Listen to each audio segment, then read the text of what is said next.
تخيل كائن عنده 9 عقول و3 قلوب وبيقدر يختفي في أقل من ثانية.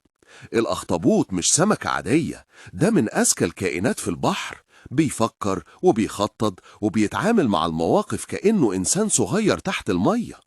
قبل ما نكمل اعمل لايك واشترك عشان تعرف أسرار أغرب الكائنات اللي في البحر.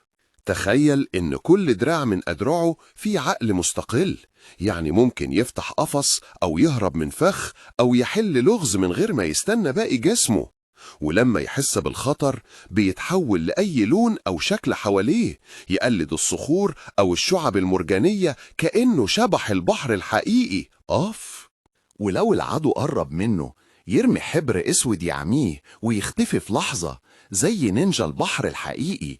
والأغرب إنه لو دراعه اتقطعت بيرجعها تاني كأن مفيش حاجة حصلت. واو! قولي في الكومنتات، تحب الحلقة الجاية عن كائن غامض تاني من أعماق البحر؟